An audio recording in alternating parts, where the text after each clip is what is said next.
ओम शांति 14/1/2025 की मुरली है।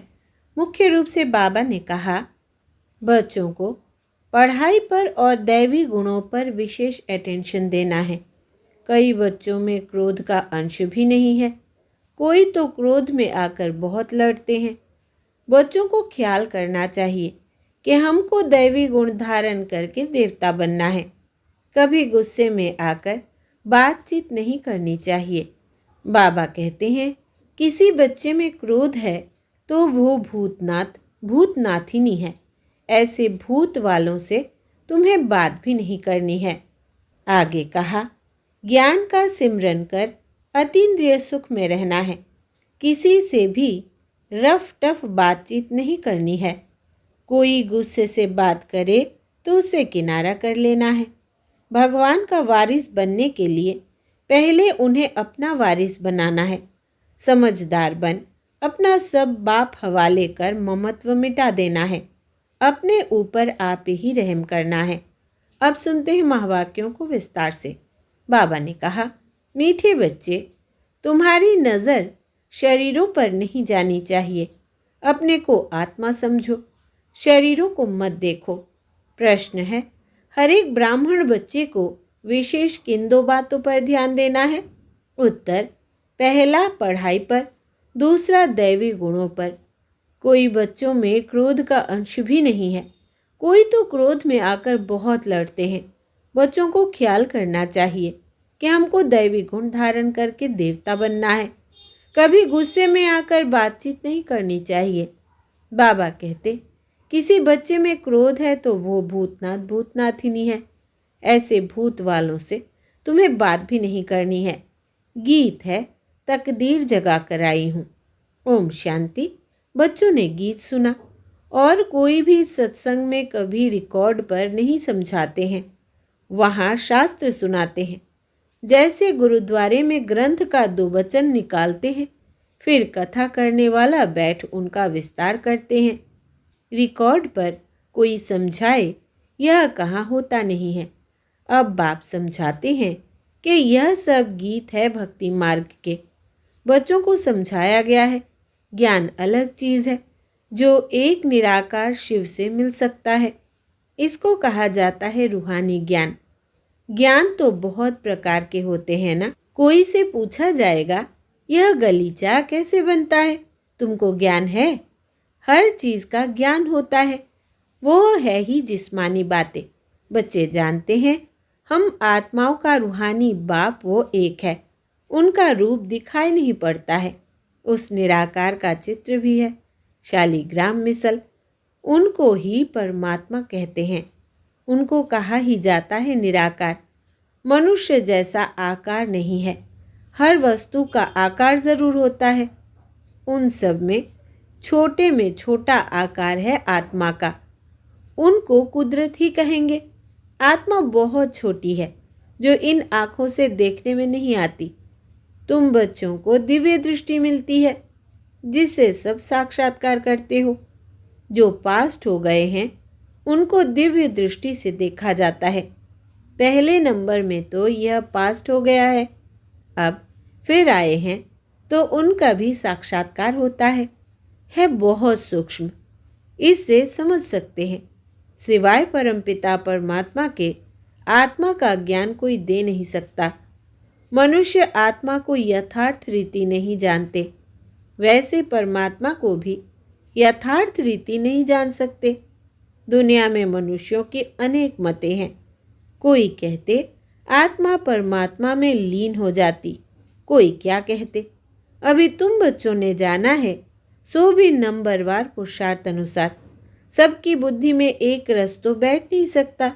घड़ी घड़ी बुद्धि में भी बिठाना होता है। हम आत्मा है, आत्मा को ही 84 जन्मों का पाठ बजाना है। अब बाप कहते हैं, अपने को आत्मा समझ, मुझ परम पिता परमात्मा को जानो और याद करो। बाप कहते हैं, मैं इनमें प्रवेश कर तुम बच्चों को नॉलेज देता हूँ।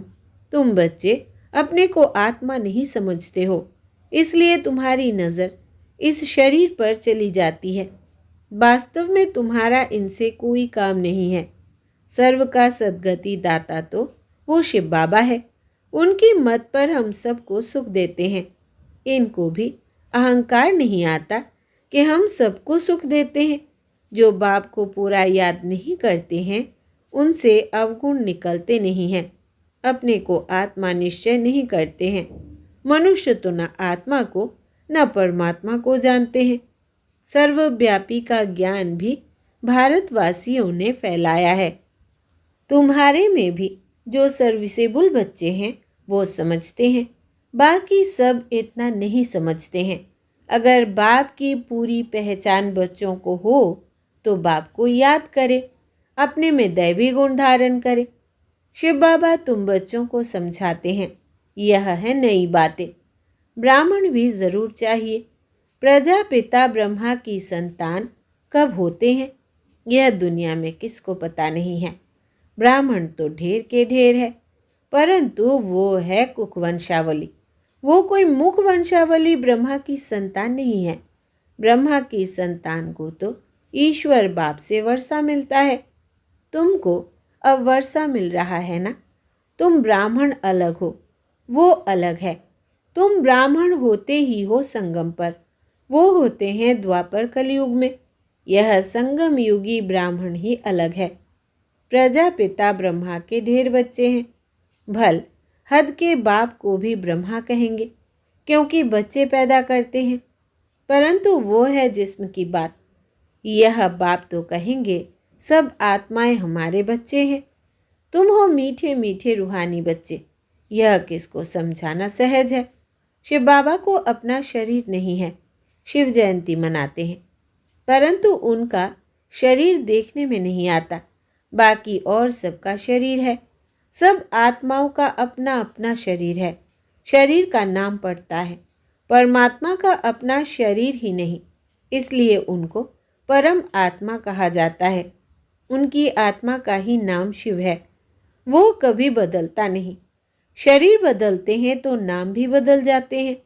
शिव बाबा कहते हैं मैं तो सदैव निराकार परम आत्मा ही हूँ। ड्रामा के प्लान अनुसार अभी यह शरीर लिया है। सन्यासियों का भी नाम बदलता है। गुरु का बनते हैं तो नाम बदलता है। तुम्हारे भी नाम बदलते थे, परंतु कहाँ तक नाम बदलते रहेंगे। कितने भागंती हो गए। जो उस समय थे उनका नाम रख दिया, अब नाम नहीं रखते हैं। किस पर भी विश्वास नहीं है। माया बहुतों को हरा देती है तो भागंती हो जाते हैं। इसलिए बाबा किसका भी नाम नहीं रखते हैं। किसका रखे किसका ना रखे वो भी ठीक नहीं। कहते तो सब है बाबा हम आपके हो चुके हैं, परंतु यथार्थ रीति हमारे होते थोड़ी है। बहुत है जो वारिस बनने के राज को भी नहीं जानते हैं। बाबा के पास मिलने आते हैं, परंतु वारिस नहीं है। विजय माला में नहीं आ सकते। कोई अच्छे अच्छे बच्चे समझते हैं हम तो वारिस है, परंतु बाबा समझते हैं यह वारिस है नहीं। वारिस बनने के लिए भगवान को अपना वारिस बनाना पड़े। यह राज समझना भी मुश्किल है। बाबा समझाते हैं वारिस किसको कहा जाता है। भगवान को कोई वारिस बनाए तो मिल्कियत देनी पड़े, तो बाप फिर वारिस बनाए। मिल्कियत तो सिवाय गरीबों के कोई साहूकार दे न सके। माला कितनी थोड़ी की बनती है, यह भी कोई बाबा से पूछे तो बाबा बता सकते हैं। तुम वारिस बनने के हकदार हो वा नहीं, यह बाबा भी बता सकते हैं। यह कॉमन बात है समझने की। वारिस बनने में भी बहुत अकल चाहिए। देखते हैं लक्ष्मी नारायण विश्व के मालिक थे, परंतु वो मालिक पना कैसे लिया यह कोई नहीं जानते। अभी तुम्हारी एम ऑब्जेक्ट तो सामने है, तुमको यह बनना है। बच्चे भी कहते हैं हम तो सूर्यवंशी लक्ष्मी नारायण बनेंगे, ना कि चंद्रवंशी राम सीता। राम सीता की भी शास्त्रों में निंदा की हुई है, लक्ष्मी नारायण की कभी निंदा नहीं सुनेंगे। शिव बाबा की श्री कृष्ण की भी निंदा है। बाप कहते हैं मैं तुम बच्चों को इतना ऊंचते ऊंच बनाता हूँ। मेरे से भी बच्चे तीखे चले जाते हैं। लक्ष्मी नारायण की भी कोई निंदा नहीं करेंगे। भल श्री कृष्ण की आत्मा तो वही है, परंतु ना जानने के कारण निंदा कर दी है। लक्ष्मी नारायण का मंदिर भी बड़ा खुशी से बनाते हैं। वास्तव में बनाना चाहिए राधे कृष्ण का, क्योंकि वो सतो प्रधान है। यह उन्हों की युवा अवस्था है तो उनको सतो कहते हैं। वो छोटे हैं इसलिए सतो प्रधान कहेंगे। छोटा बच्चा महात्मा समान होता है। जैसे छोटे बच्चों को बेकार आदि का पता नहीं रहता, वैसे वहाँ बड़ों को भी पता नहीं रहता कि बेकार क्या चीज़ है। यह 5 भूत वहाँ होते ही नहीं। विकारों का जैसे कि पता ही नहीं है। इस समय है ही रात। काम की चेष्टा भी रात को ही होती है। देवताएं हैं दिन में, तो काम की चेष्टा होती नहीं। बेकार कोई होते नहीं। अभी रात में सब बेकारी हैं। तुम जानते हो, दिन होते ही हमारे सब बेकार चले जाएंगे। पता नहीं रहता कि बेकार क्या चीज़ है। यह रावण के बेकारी गुण है। यह है विशेष वर्ल्ड। वाइसलेस वर्ल्ड में बेकार की कोई बात नहीं होती। उनको कहा ही जाता है ईश्वरीय राज्य। अभी है आसुरी राज्य। यह कोई नहीं जानते। तुम सब कुछ जानते हो। नंबरवार पुरुषार्थ अनुसार ढेर बच्चे हैं। कोई भी मनुष्य समझ नहीं सकते कि यह सब भी के किसके बच्चे हैं। सब याद करते हैं, शिव बाबा को, ब्रह्मा को भी नहीं। यह खुद कहते हैं, शिव बाबा को याद करो जिससे विकर्म विनाश होंगे, और कोई को भी याद करने से विकर्म विनाश नहीं होंगे। गीता में भी कहा है, मामेकम याद करो। श्री कृष्ण तो कह ना सके। वर्षा मिलता ही है निराकार बाप से। अपने को जब आत्मा समझे तब निराकार बाप को याद करे, मैं आत्मा हूँ। पहले यह पक्का निश्चय करना पड़े, मेरा बाप परमात्मा है। वो कहते हैं, मुझे याद करो तो मैं तुमको वर्षा दूंगा। मैं सबको सुख देने वाला हूँ। मैं सभी आत्माओं को शांति धाम ले जाता हूँ। जिन्होंने कल्प पहले बाप से वर्षा लिया होगा वही आकर वर्षा लेंगे, ब्राह्मण बनेंगे। ब्राह्मणों में भी कुछ बच्चे पक्के हैं। मातेले भी बनेंगे, सौतेले भी बनेंगे। हम निराकार शिव बाबा की वंशावली है। जानते हैं बिरादरी कैसे बढ़ती जाती है। अभी ब्राह्मण बनने के बाद हमको वापस जाना है। सब आत्माएं शरीर छोड़कर वापस जानी है। पांडव और कौरव दोनों को शरीर छोड़ना है। तुम यह ज्ञान के संस्कार ले जाते हो, फिर उस अनुसार प्रारब्ध मिलती है। वो भी ड्रामा में नूंद है। फिर ज्ञान का पाठ खत्म हो जाता है। तुमको 84 जन्मों के बाद फिर ज्ञान मिला है। फिर यह ज्ञान प्राय लोप हो जाता है। तुम प्रारब्ध भोगते हो। वहाँ और कोई धर्म वालों के चित्र आदि नहीं रहते। तुम्हारे भक्ति मार्ग में भी चित्र रहते हैं। सतयुग में किसका चित्र आदि नहीं रहता। तुम्हारे चित्र ऑलराउंड भक्ति मार्ग में रहते हैं। तुम्हारे राज्य में और कोई का चित्र नहीं है, सिर्फ देवी देवता ही रहते हैं। इससे ही समझते हैं आदि सनातन देवी देवता ही है। पीछे सृष्टि बढ़ती जाती है। तुम बच्चों को यह ज्ञान सिमरन कर अतीन्द्रिय सुख में रहना है। बहुत पॉइंट्स है, परंतु बाबा समझते हैं माया घड़ी घड़ी भुला देती है। तो यह याद रहना चाहिए कि शिव बाबा हमको पढ़ा रहे हैं।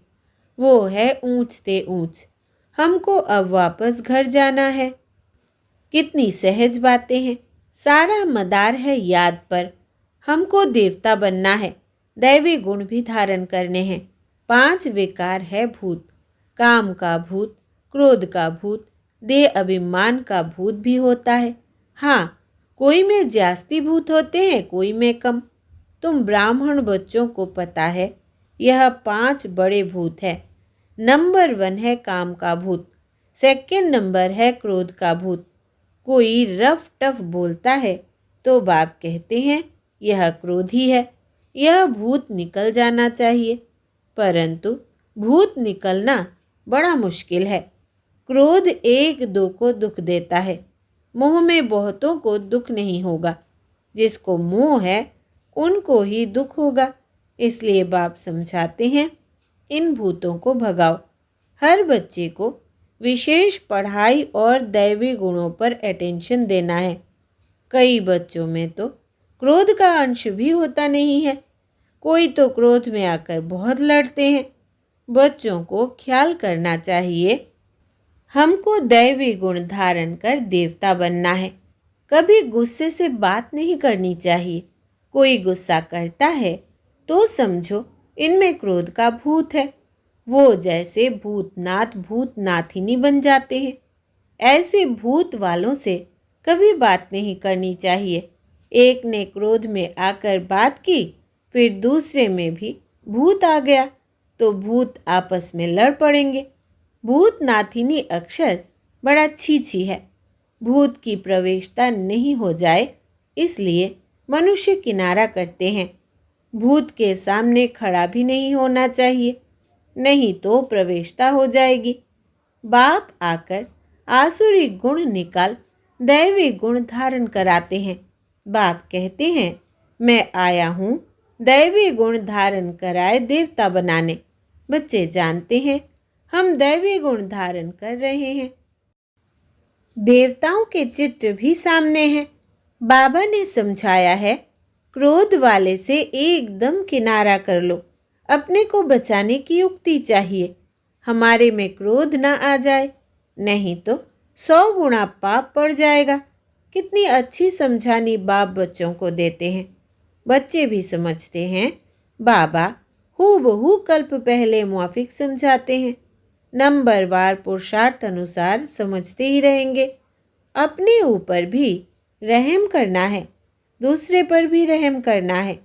कोई अपने पर रहम नहीं करते, दूसरे पर करते हैं तो वो ऊंच चढ़ जाते हैं, खुद रह जाते हैं।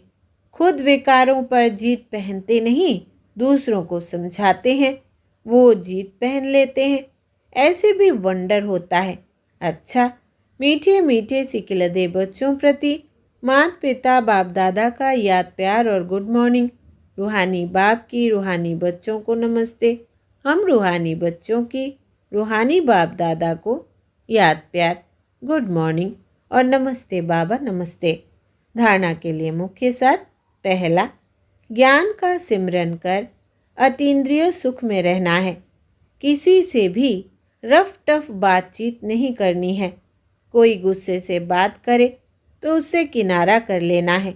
दूसरा, भगवान का वारिस बनने के लिए पहले उन्हें अपना वारिस बनाना है।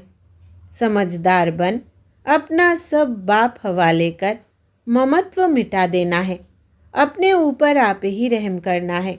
वरदान है साक्षी हो ऊंची स्टेज द्वारा सर्व आत्माओं को सकाश देने वाले बाप समान अव्यक्त फरिश्ता भव। विस्तार है चलते फिरते सदैव अपने को निराकारी आत्मा और कर्म करते अव्यक्त फरिश्ता समझो तो सदा खुशी में ऊपर उठते रहेंगे। फरिश्ता अर्थात ऊंची स्टेज पर रहने वाला। इस देह की दुनिया में कुछ भी होता रहे लेकिन साक्षी हो, सब पाठ देखते रहो और सकाश देते रहो।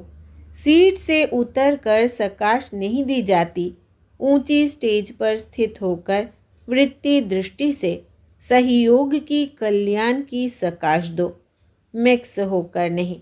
तब किसी भी प्रकार के वातावरण से सेफ रहे। बाप समान अव्यक्त फरिश्ता भव के वरदानी बनेंगे। स्लोगन है याद बल द्वारा दुख को सुख में और अशांति को शांति में परिवर्तन करो।